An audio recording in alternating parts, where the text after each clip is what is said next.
Australia and New Zealand are two very different countries. I mean, just take a look at their flags.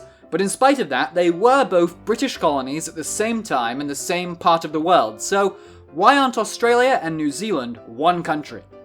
Well, it helps to take a look at exactly how Australia and New Zealand are run today. New Zealand is a unitary state, like Britain, meaning that the central government is in charge of the entire country, but sometimes delegates power to local areas. Australia, on the other hand, runs things in the opposite direction. They're a federation, a union of states like the US, so the power of the central government exists only if its member states continue to support it. So how did that happen?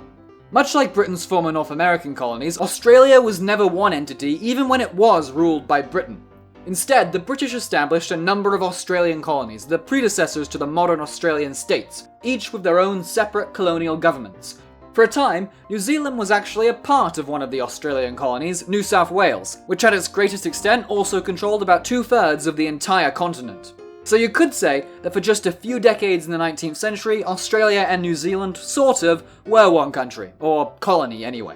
That didn't last long though, and as its population began to boom, different parts of New South Wales split off and became their own colonies. Tasmania in 1825, South Australia in 1836, then New Zealand became its own colony in 1841, Victoria in 1851, and Queensland in 1859. New South Wales's breakup was completed in 1863 when the Northern Territory went to South Australia.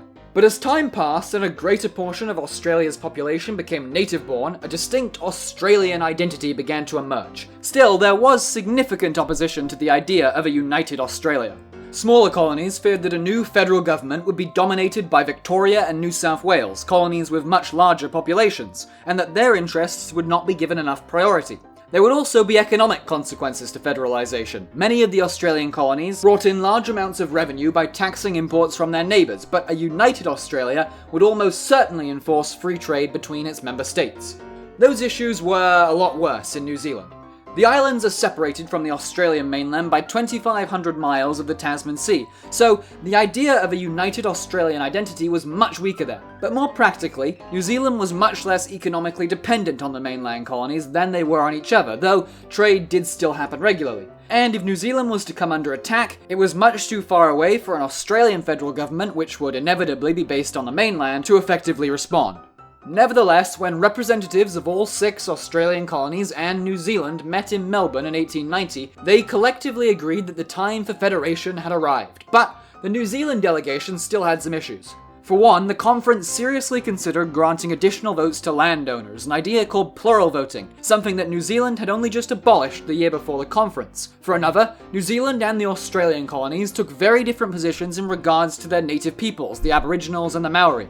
In New Zealand, after decades of fighting between settlers and natives during the New Zealand Wars, the Maori Representation Act was passed to protect Maori land and ensure that they had representation in Parliament. In Australia, though, the Aboriginals were forced off of their land to make way for agriculture, and Christian missionaries often focused on civilizing the natives. In Queensland and Western Australia, the Aboriginals were barred from voting altogether. Talk of white Australia was commonplace throughout the mainland colonies, and some in New Zealand worried that federalisation would result in similarly oppressive treatment for the Maori, potentially restarting conflict between them and the settlers. New Zealand's leaders, notably their Prime Minister Richard Seddon, also opposed the idea on the grounds that New Zealand would have more weight as an independent nation rather than as a small Australian state. Of course, he also might have just had an ego and would rather have been Prime Minister of his own country rather than just an Australian governor. The world will never know. So, the New Zealanders opted not to join the new Commonwealth of Australia when it was proclaimed on January 1st, 1901, instead becoming a British Dominion in 1907 and then independent in 1947. But that doesn't mean that they didn't have any influence on the new country. The Australian Constitution forbade plural voting just as New Zealand's had, and it even lists New Zealand as an Australian state, giving them a free pass to join the Commonwealth should they ever wish to. But let's be honest, that's not very likely. After all, they'd have to give up their flag. Hey look, you made it to the end of the video. If you enjoyed it, don't forget to subscribe and hit the notification bell so you don't miss our next one. And as always, I've been James, and thank you for watching Look Back History.